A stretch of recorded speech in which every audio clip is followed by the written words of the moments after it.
एक मिनट,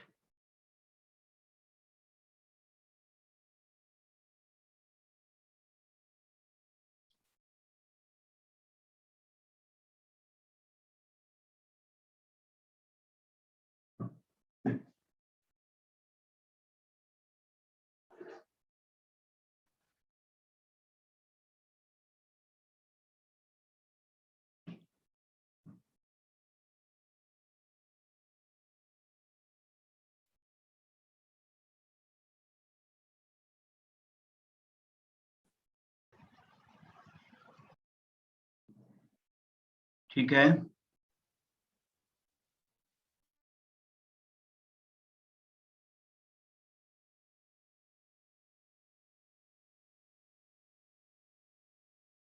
ये क्या है?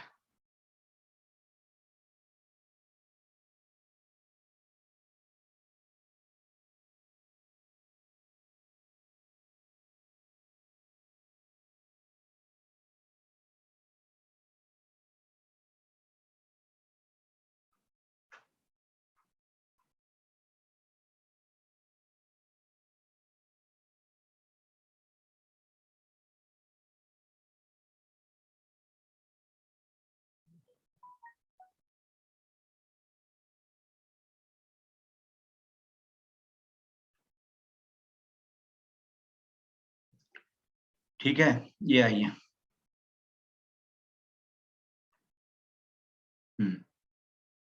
अब जो है ये आपका, हाँ तो देखिए इमेजिनरी एक्सेस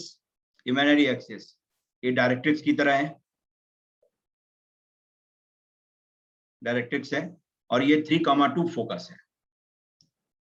ठीक है, तो किसी भी पॉइंट का फोकस और डायरेक्ट्रिक्स से डिस्टेंस इक्वल होता है। अब देखिए जो कंडीशन दिया हुआ है, मेन तो ये हमें डिस्कस करना था, argument of Z1 minus 3 + 2y, Z1 minus Z0 minus, और चूंकि argument follows the rule of logarithm, Z2 minus of Z0, ये दिया हुआ है पाई। ठीक है, इसका मतलब कि इसको Z2 ले लीजिए और इसको Z1,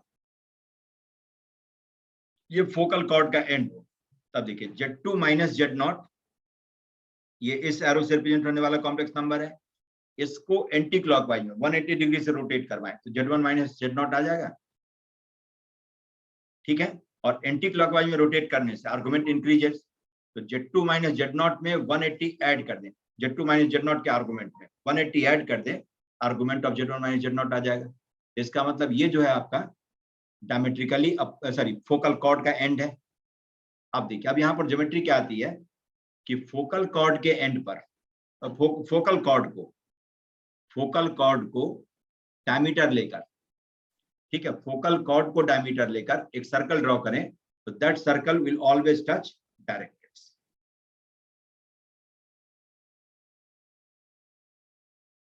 ठीक है, फोकल कॉर्ड को डायमीटर लेकर सर्कल ड्रॉ करें तो that circle will always touch directrix.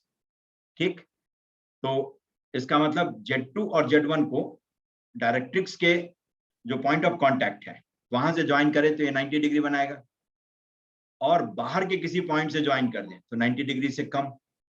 यही चीजें कह रहा है। ठीक है, कि 2y इमेजिनरी पार्ट का ही, इमेजिनरी एक्सिस का ही कोई पॉइंट है, 2y इसी पर कहीं ना कहीं होगा इमेजिनरी एक्सिस पर 0,2। तो इमेजिनरी एक्सिस के किसी पॉइंट को Z1 Z2 से ज्वाइन करने वाली रे को Z1 और Z2 से ज्वाइन करने वाली रे ड्रॉ करें तो उसके बीच में जो एंगल होगा वो 90 या 90 से कम। यही चीज बता रहा है। समझ गए? सी का मतलब क्या है? सी का मतलब समझ गए? यस कि नो बताइए।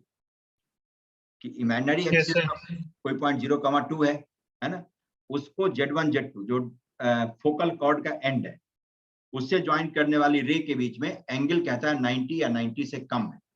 लेकिन हमें मालूम है कि फोकल कॉर्ड को डायमीटर लेकर सर्कल ड्रॉ करें तो that circle will always touch directrix which is imaginary axis. Focal segment को डायमीटर लेकर सर्कल ड्रॉ करें तो that circle will always touch tangent at vertex. ठीक है, फोकल सेगमेंट मतलब ये Z0 और Z2 ये इतने को डायमीटर लेकर के, है ना, इसको मैं ए कह दूं और इसको बी कह दूं, तो एस ए या एस बी को डायमीटर लेकर के सर्कल ड्रॉ करें तो that circle will touch tangent at vertex, और ए बी को डायमीटर लेकर के सर्कल ड्रॉ करें तो that circle will touch tangent at vertex, sorry directrix, उसी कॉन्सेप्ट पर ये बेस्ड है। तो समझ गया इसको? इसीलिए argument of z1 minus 2y upon z2 minus 2y is less than और इक्वल टू पाई बाई 2, इसी में से कुछ ना कुछ आएगा। अब by the way 2y point of contact का कॉम्प्लेक्स से फिक्स हो गया तो 90 डिग्री, नहीं हुआ तो लेस देन 90। ठीक है, तो निकालने का चक्कर खत्म। बाय द वे निकालना होगा पॉइंट ऑफ कांटेक्ट क्या होगा, तो आप सर्कल के इक्वेशन से लिख सकते हैं, है ना।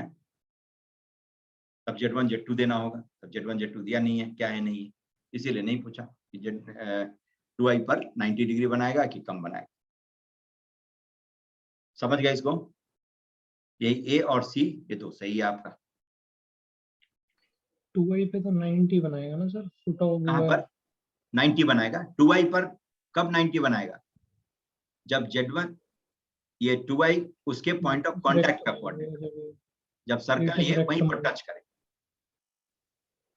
ठीक है, जब सर्कल 2i पर ही टच करता होगा, जैसे ये पॉइंट जो है आपका, इस पॉइंट का कॉम्प्लेक्स फिक्स 2i हो जाए, इफ दिस इज सो, तब 90 डिग्री। लेकिन 2i तो कहीं भी हो सकता है ना, क्योंकि z1 z2 कहीं भी हो सकता है। नहीं 2i तो फिक्स है ना।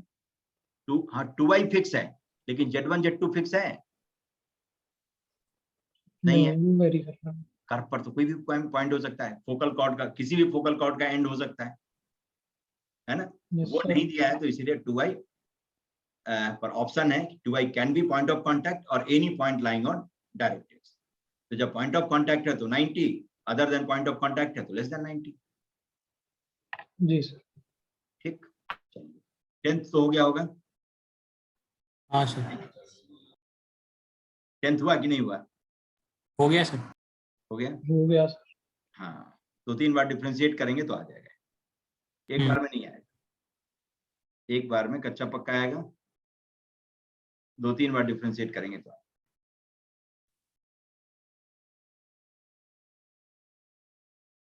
Next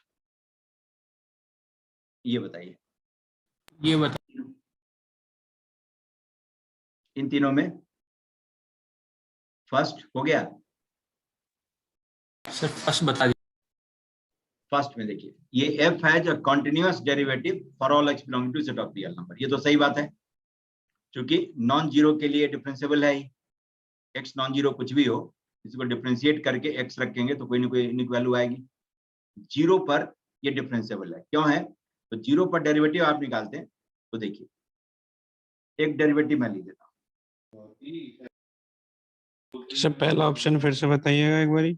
f has a continuous derivative, है ना। तो जैसे राइट हैंड डेरिवेटिव लिखते हैं, यही लिखते हैं ना, limit h approaches 0, f0 plus h minus f0 upon h। ठीक, तो limit h approaches 0, h raise पर 4 into 2 plus sine 1 upon h, ये आएगा, और अपॉन h को कैंसिल करें तो ये h क्यूब आ जाएगा। अब देखिए h अप्रोचेस 0, तो बाहर में अप्रोचिंग 0 है और अंदर में कुछ ना कुछ वैल्यू होगी इसकी, है ना, 2 माइनस 1 से लेकर 2 प्लस 1 के बीच में, approaching 0 into infinite number will approach 0। तो f डैश 0 की वैल्यू 0 आ गई। लेफ्ट हैंड डेरिवेटिव निकालते तब भी यही आता, क्योंकि x के जगह पर माइनस h लिखते, माइनस h रेज पर 4 h रेज पर 4, है ना। फिर h कोई भी है, अप्रोच करता है 0, तो approaching 0 into any finite number will always approach. तो 0 पर इसका डेरिवेटिव है, बाकी जगह पर इसका डेरिवेटिव निकालेंगे तो f डैश x आ जाएगा आपका x 4 का डिफरेंशिएशन 4x क्यूब और into 2 plus sine 1 upon x। ठीक है, फिर दूसरा x raise power 4 plus x raise power 4 into cos 1 upon x और into minus 1 upon x square आ गया। इसको आप लिख सकते हैं 4x cube 2 plus sine 1 upon x minus x square और कॉस 1 अपॉन x आ गया, ये f डैश x हो गया। ठीक है, तो बाकी सारे x के लिए, नॉन जीरो x के लिए ये फॉर्मूला है, इसमें x की वैल्यू रखिए, नॉन जीरो वैल्यू आपको निराश नहीं करेगा, हर जगह डेरिवेटिव होगा, इसीलिए कहता है f has a continuous derivative for all x belonging to r। ठीक है, कंटीन्यूअसली डिफरेंशिएबल नहीं, कंटीन्यूअस डेरिवेटिव, डेरिवेटिव कंटीन्यूअस है इसका, f डैश x की वैल्यू है, जीरो पर भी है और नॉन जीरो के लिए। f इज बाउंडेड फंक्शन, बिल्कुल नहीं है ना, क्यों? तो लोअर बाउंड तो कह भी सकते हैं, जीरो के करीब में जीरो वैल्यू है, जीरो पर जीरो वैल्यू है, लेकिन अदर देन जीरो जैसे बढ़ाते जाएं, नॉन जीरो नंबर के लिए तो वही ऊपर वाला डेफिनेशन है, x रेज पर 4 अकेले दम पर इंफिनिटी तक जाएगा, 2 प्लस साइन 1 अपॉन x से पूछेगा भी नहीं एक बार भी, तो इसीलिए f is unbounded, lower bounded है लेकिन अपर बाउंडेड।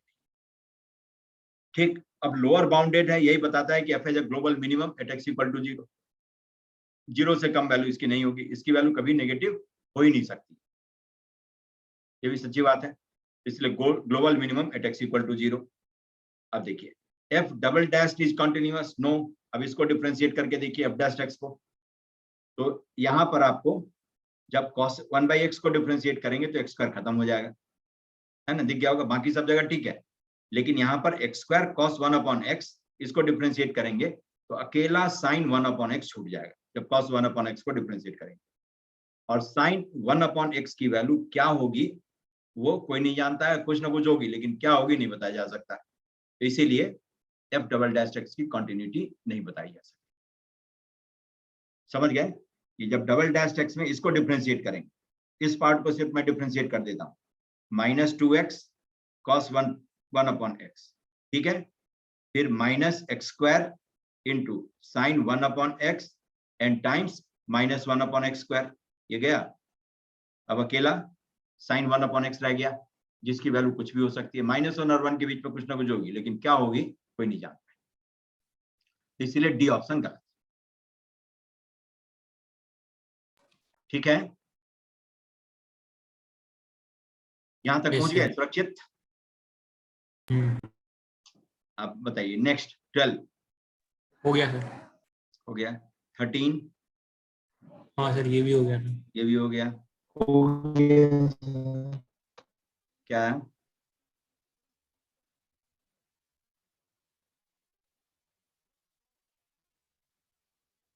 अब नेक्स्ट बताइए, ये tangent is drawn at any point x1, y1 other than vertex, है ना, ये हो गया कि नहीं हुआ? अच्छा ना हुआ सर, हैं, ये किसी ने हो गया पूछा? अच्छा यही क्वेश्चन है ना, tangent is drawn at any point x1, y1 other than vertex on the parabola, this tangents are drawn from any point on this tangent। अच्छा, tangent पर से पॉइंट लेकर के सर्कल पर tangent ड्रॉ किया, तो पॉइंट ऑफ कांटेक्ट, तो वही फैमिली ऑफ लाइंस वाले कॉन्सेप्ट को यूज करते हैं, नहीं, फैमिली ऑफ लाइंस वाले कॉन्सेप्ट को यूज कर लीजिए, उससे आ जाएगा। ये हुआ था कि नहीं हुआ था, ये बताइए, ये शायद मैंने हो गया था सर, हो गया था ना, हो हाँ, गया था। हाँ, आयुष पूछा था और अनमोल शायद, तो ये हो गया था, ये 15 सर भी ये हो भी हो जाएगा, गया।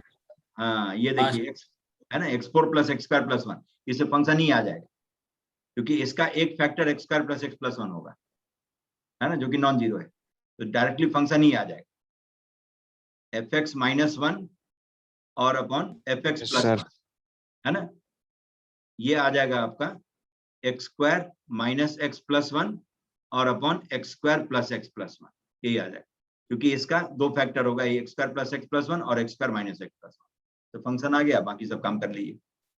16 ये हो गया, the number of ways to choose, ये भी अच्छा इसी का क्वेश्चन था, देखिए पूछ चुके हैं, the number of ways to choose 7 distinct natural numbers from the list of 100 natural numbers such that any two chosen numbers differ by at least 7, ये नॉन नेगेटिव इंटीग्रल सॉल्यूशन से आता है ना, 100 नेचुरल नंबर में 7 नेचुरल नंबर सेलेक्ट करना है, तो जो 7 नेचुरल नंबर सेलेक्ट करेंगे उसके बीच में कुछ ना कुछ नेचुरल नंबर आप छोड़ेंगे, है ना, और कितना छोड़ेंगे वो भी गाइडलाइंस दे दिया है, कम से कम 6 छोड़ना होगा, तभी 2 का डिफरेंस 7 होगा। x4, x5, x6, x7 और लास्ट जो आपने सेलेक्ट किया उसके आगे x8।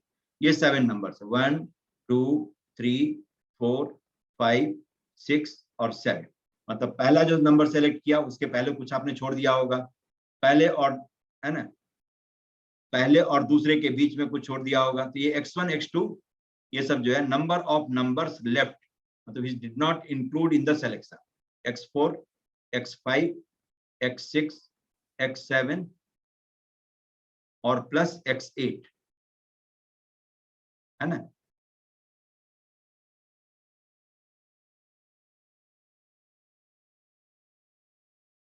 देखिए ठीक है, x8 इक्वल टू जो 100 में से 7 हटा दिए तो कितना आ जाएगा 93, जैसे इक्वल टू 93।